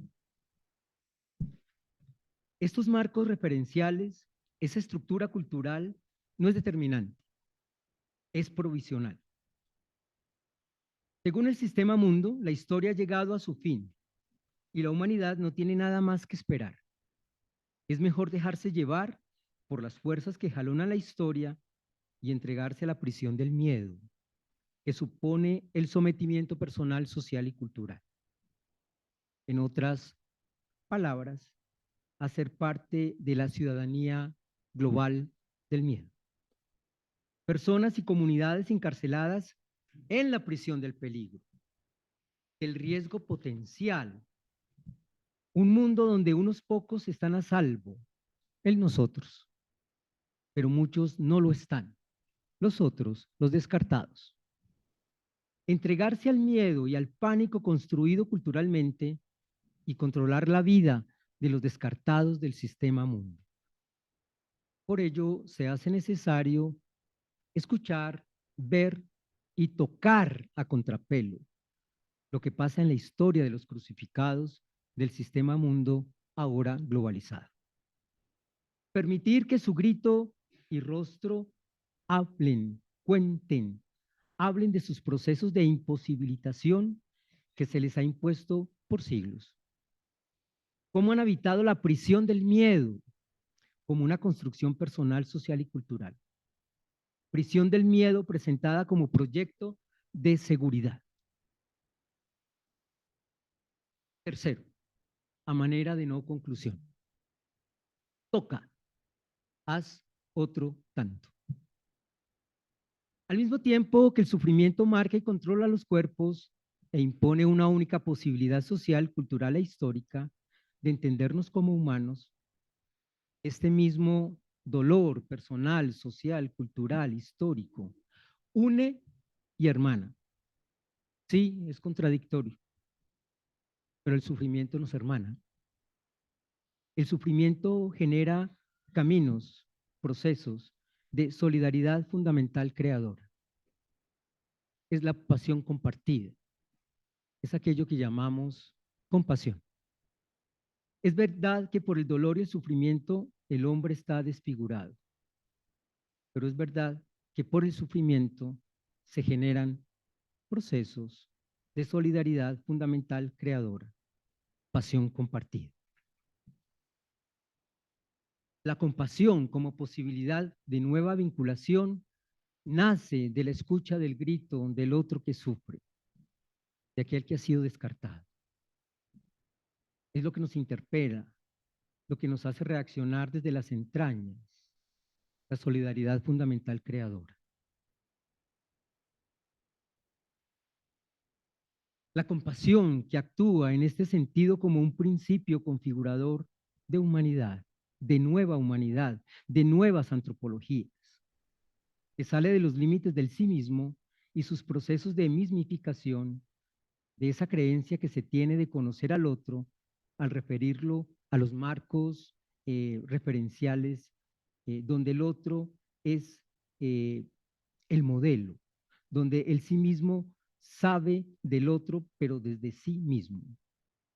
Este saber de él es el que permite que el sí mismo manipule, maneje, domine, excluye, totalice la barbarie.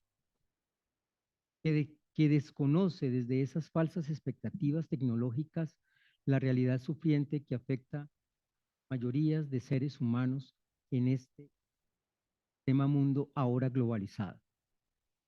Se olvida que en ese cuerpo sufriente, en la figura del ese homo, en esa materialidad descartada, acontece la salvación como creación de nueva humanidad. Indicando que la compasión como dinamismo y dote permite que desde las entrañas la exigibilidad, el tener que habérnoslas con la realidad sufriente del otro. Y se dé respuesta a su grito.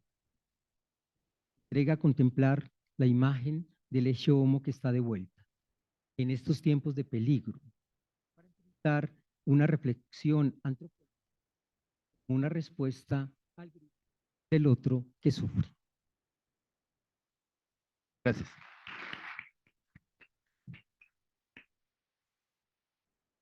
Gracias, Oscar, también a ti. Como hemos sido bastante juiciosos para las preguntas a Oscar y eventualmente tendremos otra ronda de preguntas para los tres ponentes. Preguntas.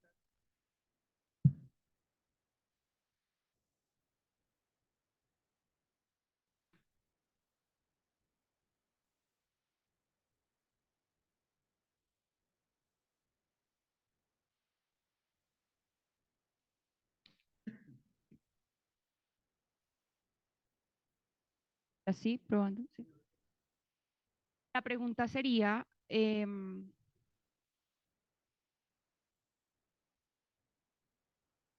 epistémico, inhumano, ¿no? Hablas de la necesidad del sufrimiento, que ese sufrimiento nos conecta con el otro, nos hermana, fue el término que utilizaste, por medio de la compasión,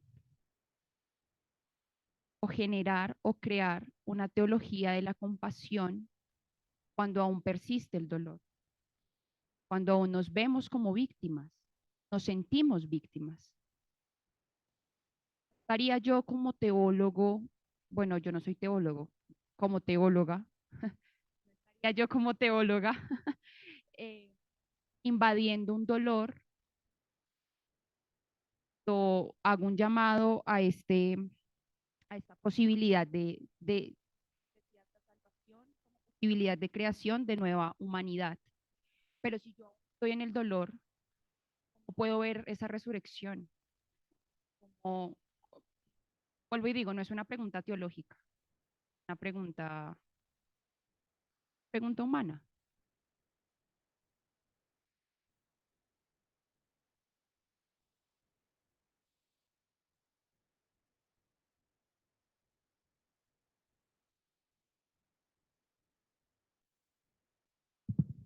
Bueno,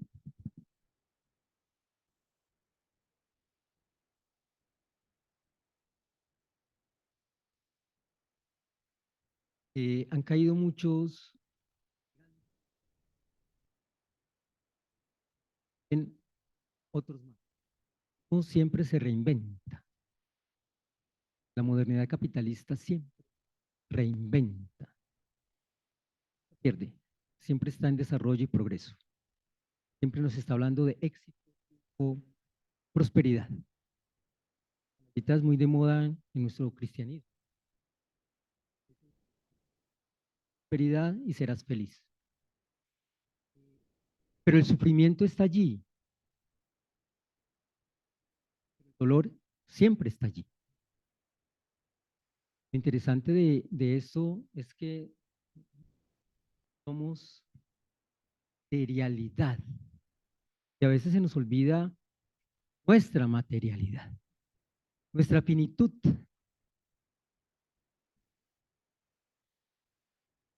Pensamiento hebreo del pensamiento egipcio o griego.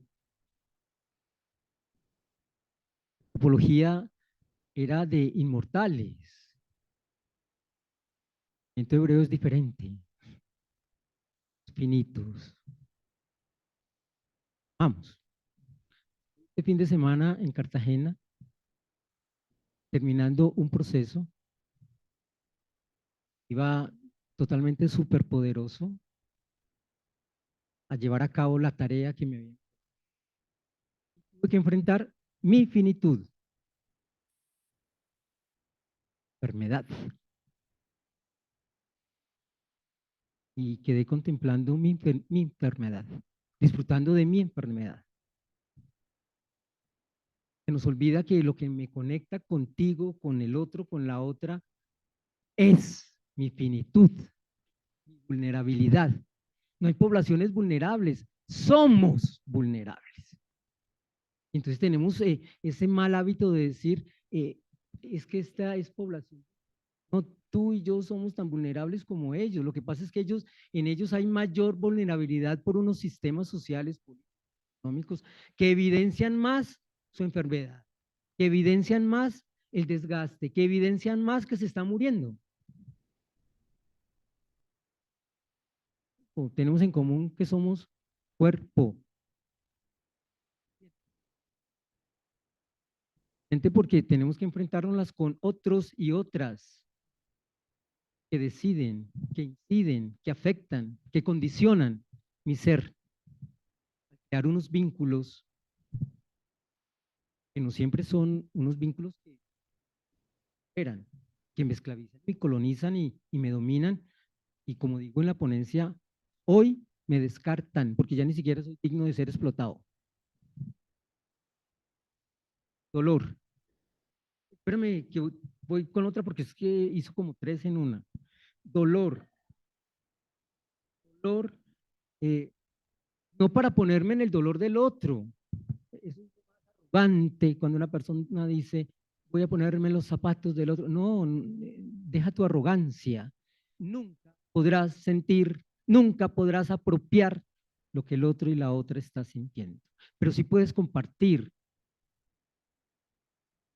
Eres vulnerable porque soy vulnerable, porque soy cuerpo, porque siento, porque me duele, porque me enfermo.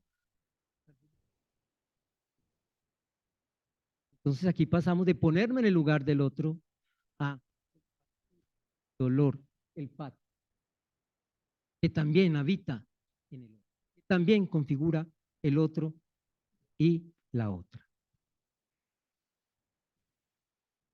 ¿Te respondí?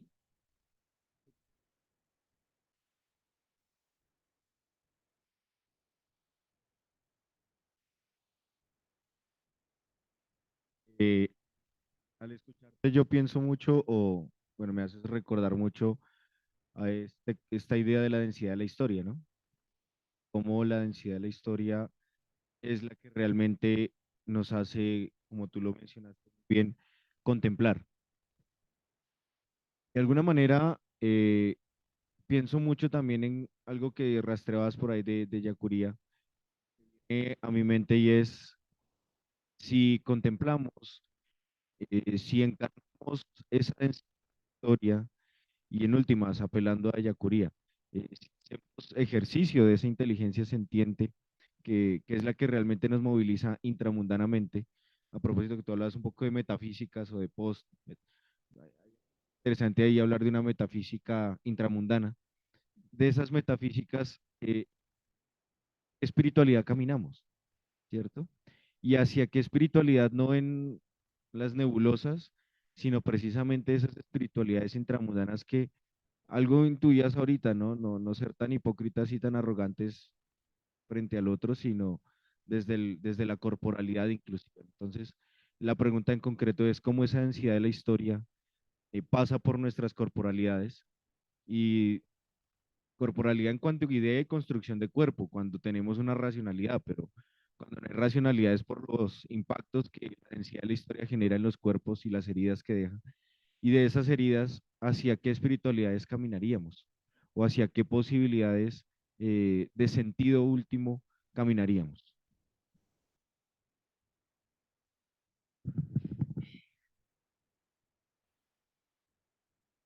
El grito.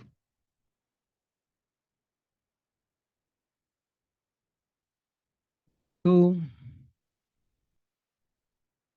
que no es simplemente una queja, simplemente un clamor, una exigencia ética. Esto que desencadena desde mis entrañas o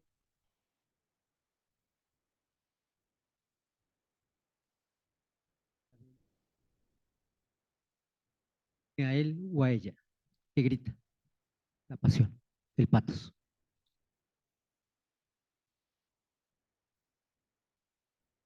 Que sería por allí esa espiritualidad. La compasión tendríamos que resignificarla, llenarla de otro contenido. Por eso ahora utilizo más la pasión compartida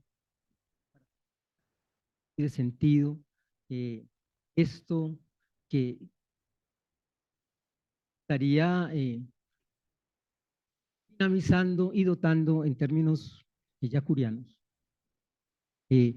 esa nueva forma de ser y de estar en la realidad como ser humano. La pasión compartida, la pasión que me moviliza, la pasión que me dota como ser humano para responder, hacerme cargo. Diría Levinas, el mandato de no matarás, amarás y te harás cargo del prójimo, y yo agregaría que sufre. Creo que sería por allí, Juanes, ¿no? Eso todavía está explorándose, eso todavía lo estoy organizando un poco, a partir de una compasión que lleva a tocar, sería una espiritualidad tocadora, pero no tocar para invadir, sino tocar para levantar, pero también una espiritualidad que me toca.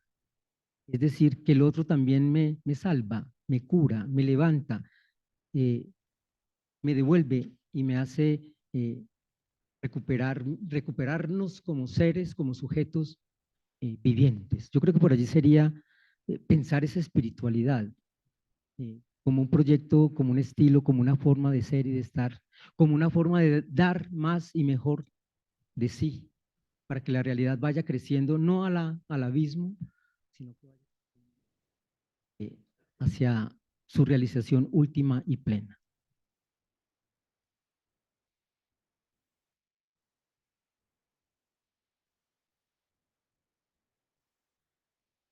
Préndelo.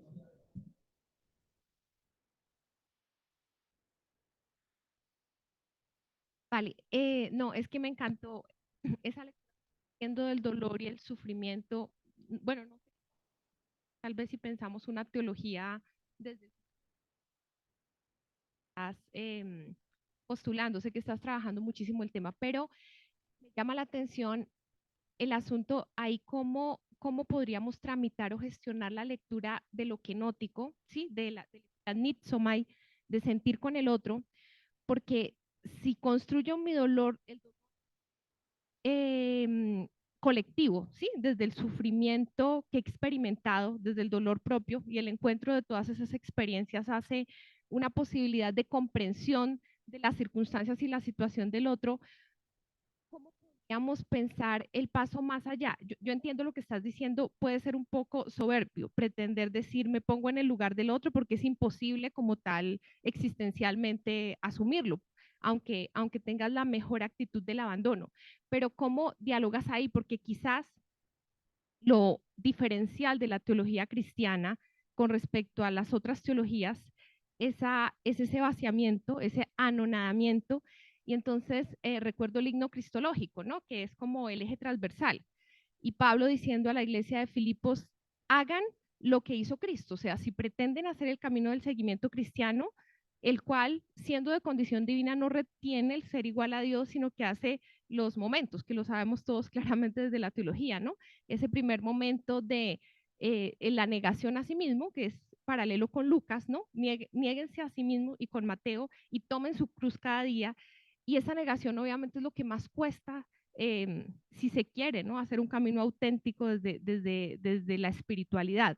Pero en esa negación, curiosamente, dice, él teniendo todos un mismo sentir, y me parece ahí como que el mismo sentir transfiere, porque si lo hago, claro, desde mi dolor hay un encuentro, pero no sé si caemos otra vez en lo autorreferencial. Por supuesto, no estoy contradiciendo el argumento, sino tratando como de entender un poco más allá, queriendo escuchar más, Osquitar, ¿no? Como esa lectura.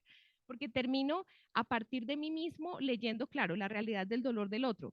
Pero el paso de la teología cristiana no tendría que ser más allá de eso, siendo de condición divina, se despojó de su divinidad y en ese ejercicio del despojo se humilló, se hizo siervo y luego Pablo invita precisamente, hagan de esta manera, pero háganlo mirando a los otros como superiores a ustedes mismos, que obviamente es lo que más nos cuesta en medio de nuestras sociedades narcisistas, exitistas, ególatras, enfocadas en el yo, y pues de alguna manera como que transferimos esas lógicas culturales al relato cristiano o a la forma de hacer teología, pero no sé ahí cómo podría ponerse en diálogo un poco, o si está sumamente consolidado ya en lo que estás planteando y soy yo la que no estoy, pues no encuentro como el punto de encuentro. Diría que es desde el dolor, pero que también hay un ejercicio de la negación, de no solamente mirarme, sino de la capacidad trascendental, ¿no? Que va más allá de la mirada del otro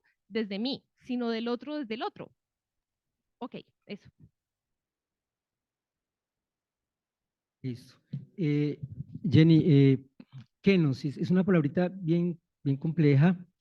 Es una palabrita que podemos utilizar para justificar sufre, entrega, porque vas a resucitar. La perspectiva de kenosis que me ha tocado resignificarla tiene que ver con los procesos de vinculación con el otro. Entonces, se plantearía primero una relación de alteridad. Un yo que se relaciona con otro, pero con un otro que es como yo. Es decir, hago una mismificación del otro desde el yo. O sea, el otro es un yo. O sea, el otro es una prolongación mía, pero no hay diferencia. Entonces, desde allí lo kenótico, pues, sería esto de entrega, de donarme yo, porque estoy ayudándome a yo. O sea, yo me ayudo a yo. Necesitaríamos un paso de la alteridad, de esa totalización del yo en el otro, a la otredad. Y este sería ya un paso bien interesante que tendríamos que afrontar desde la teología, el descubrimiento del otro como otro, independiente del yo, que lo piensa, del yo que se relaciona, del yo que es protagonista. No, es el otro que se revela como un otro. Pero no basta, no basta entrar en el descubrimiento, en escuchar el grito y el clamor, porque la otredad tiene que ver con el grito y el clamor de ese que no soy yo, que me está exigiendo, no matarás, no me matarás, me amarás y me tratarás como prójimo. Tenemos que dar el paso final que aquí es donde se enmarca esta perspectiva de lo kenótico como exigibilidad. Este yo no domina al otro, este yo que reconoce que el otro no soy yo, pero es el otro el que me exige eso, pero ahora el superior es el otro que me exige responder a su clamor, que me haga cargo de su clamor, que me haga cargo de su grito. Entonces la kenosis no es un vaciamiento por vaciarme, que la kenosis será en función de la exigencia del grito del otro que dice, no me matarás, me amarás y te harás cargo de mí como prójimo.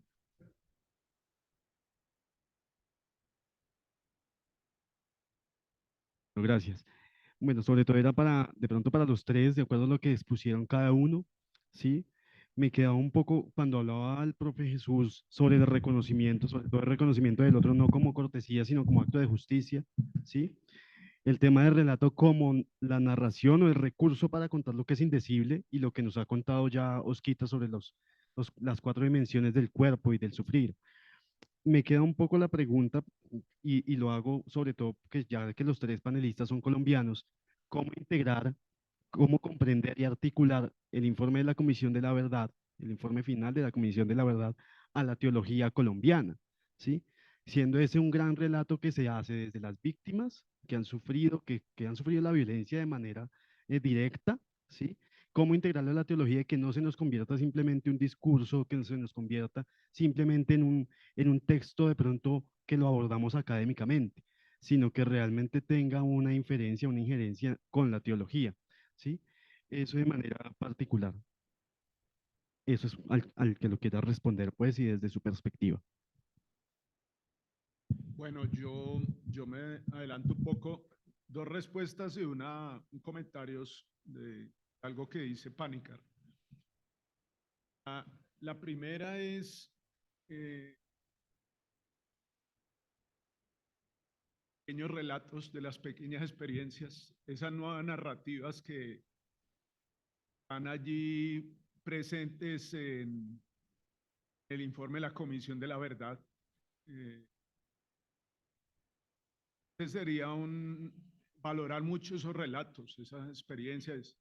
Lo segundo, que nuestra gente ha sufrido más de lo que pensábamos. O sea, nosotros tenemos una concepción del sufrimiento, del dolor. Eso me gusta a veces traer a colación Susan Sontag, con el tema de la fotografía. Incluso tiene un texto bellísimo que se llama Ante el dolor de los demás. Oscar Levinas, la irrupción del otro. Recuerden el tema de la ética. La ética surge respuesta a esa primera interpelación del otro.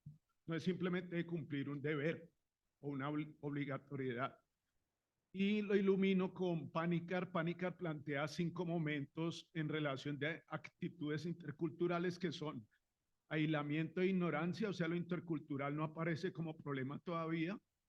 B, indiferencia y desprecio, una cultura rival pero no es peligrosa. C, condena y conquista, la otra cultura se convierte en una amenaza que hay que suprimir. D, coexistencia, comunicación, las culturas descubren que deben tolerarse y la cultura se convierte en un desafío, curiosidad. Y E, convergencia y diálogo, tras la confrontación se produce con frecuencia el encuentro y el descubrimiento de una posible influencia recíproca. Me llama mucho la atención que Panikkar utiliza, bueno, recuerden toda la espiritualidad. Yo creo que detrás de toda teología hay una gran espiritualidad. Lo dice Congar cuando dice que gran parte de su teología está animada por la liturgia. Entonces, es muy interesante en ese sentido. Entonces, Panikkar habla de un ágora espiritual, un punto de encuentro de diversas tradiciones. Voy a poner un ejemplo muy bello en el cristianismo, cuando Papa Juan Pablo II, la oración de Asís. Eso significó pues, un encuentro allí como de tradiciones y un San Francisco que nos sigue significando no solo al catolicismo, sino a otras diversas tradiciones. Incluso hay una lectura más ecologista hoy, un San Francisco que nos sigue sorprendiendo. Y eso habla muy bien de encontrar esos ágoras espirituales que ahora, a veces siempre estamos como haciendo un poquito de defensa de lo nuestro, pero defender al otro es de alguna manera defender también algo de nuestra tradición. Sí, no, yo quiero, es que me llama mucho la atención esa pregunta del informe, precisamente porque hace unos meses leí una tesis doctoral de un religioso sobre la lectura mimética a partir de Ricard del informe. A mí me parece, y hay un llamado, yo siempre lo hago, no soy especialista en narrativa, me considero, pero a mí me parece que el peligro de la narración es quedarnos en la anécdota. Cuando realmente el relato, o sea, la teoría del relato nos exige una epistemología teológica. Y entonces hago dos precisiones rápidas. La estrategia narrativa, que seguramente está dentro del informe, con todas las discusiones sobre la verdad histórica, ¿cierto? Que es, es una cuestión de para la narración, ¿no? Es decir, eso que está contado es verdad. Surya, pues venga, o sea, pues la teoría del relato, al menos que conocemos desde una hermenéutica rickeriana, nos dice que la historia, l'hémice récit es diferente a la historia racontée. La puesta en relato es diferente a la historia contada. Por lo tanto, hay una ilusión biográfica, ¿no? Dice Roland Barthes. E enfrentarse a la ilusión biográfica implica entrar en la estrategia narrativa, que es un lugar soteriológico y escatológico. ¿Cierto? La estrategia narrativa, la voz del narrador, eso es, digamos que yo apelaría ahí nuevamente a la episteme del relato, ¿cierto? De la narración. Y por lo tanto, el considerar que la pregunta no es por la verdad simplemente, ¿cierto? Humberto Eco dice que existe un pacto entre el narratario y el narrador para considerar que ese texto tiene unos efectos. Es el análisis que creo yo interesante en la pregunta que están haciendo, de hacer un análisis pragmático, narrativo, de los efectos que tiene, no sobre el que narra, porque algunos dicen, pues eso no es la verdad toda. ¿Y quién dijo que esa es la verdad toda? El análisis pragmático nos pone dentro del narratario, es decir, el efecto que tiene pragmáticamente sobre el lector. Y entonces ensancha realmente, esa es la función, digamos, de la experiencia con el relato, ¿cierto? Y es no destinar el texto del relato como un texto cerrado, la clôture du texte, que llaman los narratólogos, sino una apertura del texto, que nos deja posibilidades en el texto para seguir ficcionalizando y para seguir tomando la ficción como un lugar soteriológico y escatológico. Es como una clave, ¿no? Bueno, muchas, Osquitar, perdón. Dos cositas antes de ir. ¿Vieron la programación que había de la tarde? También este ágape que tenemos el día de mañana, la invitación para todos. Y pues quisiera que cerráramos este momento con un aplauso para nuestros tres panelistas. Muchas gracias. Bien, nos vemos esta